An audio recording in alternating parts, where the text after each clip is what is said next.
오늘 말씀은 신명기 15장 1에서 23절 말씀입니다. 신명기 15장 1에서 23절 말씀입니다. 이 중 제가 신명기 15장 1에서 2절 말씀을 읽겠습니다. 매 7년 끝에는 면제하라. 면제의 규례는 이러하니라. 그의 이웃에게 구워준 모든 체주는 그것을 면제하고 그의 이웃에게나 그의 형제에게 독촉할지 말지니 이는 여호와를 위하여 면제를 선포하였음이라. 아멘. 신명기를 읽으면 어떤 구절은 당시의 시대상을 반영하고 있어서 다소 폭력적으로 비춰질 때가 있습니다. 반대로 4000년 전 고대 원시 부족 국가에게 하나님은 어떻게 이렇게 시대를 앞서 나간 요청을 하실 수 있었을까 생각할 정도로 아주 이상적이고 윤리적인 구절들도 발견할 수 있습니다. 그 구절 중 하나가 바로 오늘 본문에 등장하는 이른바 면제년이라는 규정입니다. 이 본문의 내용을 간단히 설명드리면 이러합니다. 가나안 땅에 거주하는 이스라엘 민족은 7년이 되는 해에 채무를 없던 일로 즉 면제해 주라고 합니다. 면제의 대상은 이웃이 자신에게 꾸어간 재물과 또 자신이 종으로 삼았던 사람입니다. 빚도 종도 모두 없던 일로 해주라는 것이죠. 오늘 본문에 등장하지 않았지만 출애굽기에 보면은 이 7년이 되는 해에 땅에서 농작물도 재배하지 말라고 합니다. 땅을 쉬게 하라고 하세요. 또 자신이 쉼을 준 그 땅이 스스로 수확물을 생산하면 그 생산물을 가난한 이들과 동물이 먹을 수 있게 손대지 말라고도 하십니다. 우리가 흔히 안식년이라고 부르는 그 해입니다. 그런데 성경을 자세히 읽어보면 결국 면제의 대상, 이 면제 혜택을 받는 사람은 형편이 좋지 못한 가난한 사람입니다. 면제년이 되도록 꾸어준 빚을 갚지 못하는 것도 가난한 사람이고요. 빚을 갚지 못해 종이 된 것도 결국 가난한 사람입니다.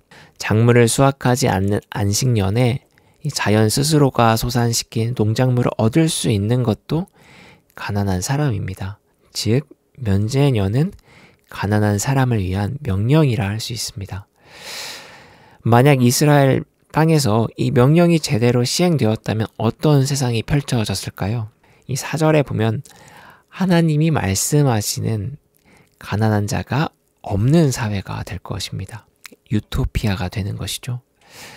4000년이 지난 지금도 가난의 문제를 해결하기 위해서 정부가 되었든 시민단체가 되었든 구호단체가 되었든 그 여러 가지 단체와 정부 차원에서 정책과 활동을 고민하고 있다는 점을 미루어 볼 때 아주 오래전의 명령이긴 하지만 이 가난한 자를 위한 이 명령은요 매우 진보적이고 이상적인 계명이라 할 수 있습니다. 물론 이 명령이요 같은 히브리 민족에게만 그러니까 이스라엘 민족에게만 해당된다는 점을 볼 때는 여전히 배타성은 남아 있습니다. 하지만 그것을 제외하면요 굉장히 시대를 앞서 나간 계명이라 할 수 있습니다. 하지만 이 말씀을 듣는 우리는요 대부분 회의적일 것입니다.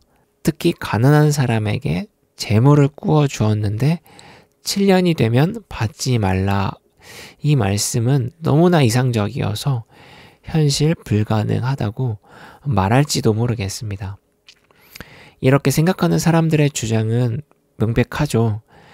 만약 이 명령을 정확하게 지킨다면 가난한 사람은 의도적으로 채무를 갚지 않고 면제년을 기다릴 것이다. 또 의도적으로 채무를 이행하지 않기 위하여 가난한 척 할 것이다. 혹은 자신의 재물을 흥청만척 쓰고 가난해져 빚을 진 사람이 있을 텐데 이들의 빚까지 탕감해 주는 것이 반대로 열심히 일해서 재물을 모은 사람들의 입장에서 보면 너무나 불공정한 일 아닌가. 그리고 성경에도 경계하듯이 면제년이 가까워지면 재물이 있는 사람은 자신이 꾸어준 것을 못 받을 수도 있기 때문에 가난한 자에게 아무것도 꾸어주지 않을 것이다 라고 주장을 하며 이건 실행될 수 없는 불가능에 가까운 규정이다 라고 말할 수 있습니다. 매우 합리적인 주장입니다. 실제로 이 명령은 이스라엘에서도 잘 안 지켜진 것 같습니다. 오래된 이스라엘 기록들을 보면 이스라엘 사람들이 면제년이 가까워질수록 이웃에게 무언가를 꾸어주는 일이 없었다고 합니다. 그럼 우리는 이 명령은 실행될 수 없는 그저 이상적이고 비현실적인 그러한 말씀으로만 보아야 할까요? 신명기에 등장하는 하나님의 다소 공격적인 계명을 통해서 우리는 그 안에 담긴 주님이 우리에게 원하시는 것이 무엇인지를 발견했습니다. 마찬가지로 이 말씀을 통해서도 주님의 마음을 헤아려 보아야 할 것입니다. 주님의 요구는요, 이 구절에 담긴 주님의 마음은 가난한 자들에 대한 선제적인 사랑입니다. 가난한 자가 앞으로 열심히 살 것 같으면 도와주고, 혹은 면제년이 되기 전에 빚을 갚을 것 같으면 도와주고, 그러니까 이런 계산적인 사랑 말고 현재 그가 처한 상황의 딱함을 느끼고 그 치근함으로 이것저것 계산하지 말고 우선 도와줘라 라는 이러한 요청이 아닐까 합니다. 하나님은 이 규정을 이야기하면서 이런 말씀을 하십니다. 이스라엘 너희도 애굽에서 종이었다. 그러나 하나님 여호와가 해방시켰다.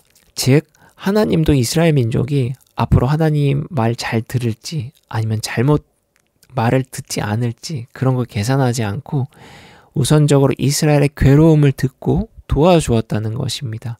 우리가 알듯이 이스라엘은 하나님을 자꾸 배반했고요. 실망했고 애굽으로 돌아가고 싶다고까지 이야기하였습니다.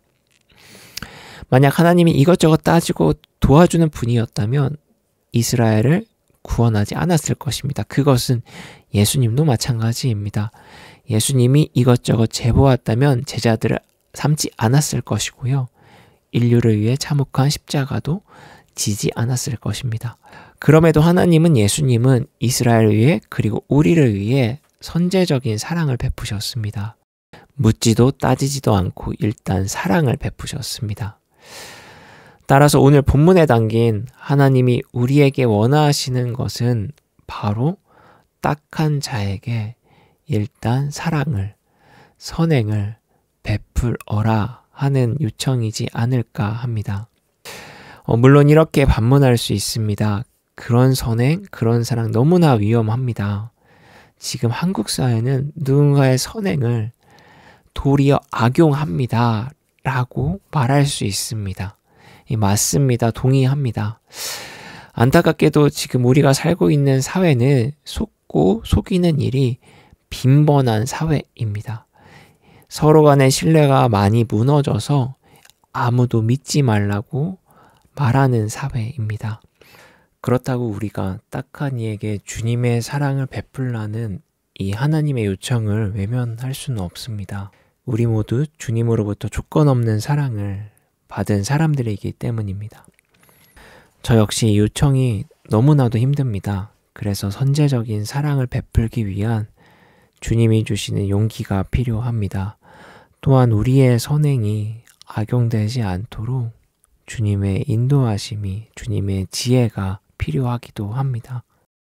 저와 여러분이 또 우리 한국교회가 이 말씀에 담긴 주님의 요청에 용기 있게 지혜롭게 반응할 수 있기를 기도합니다.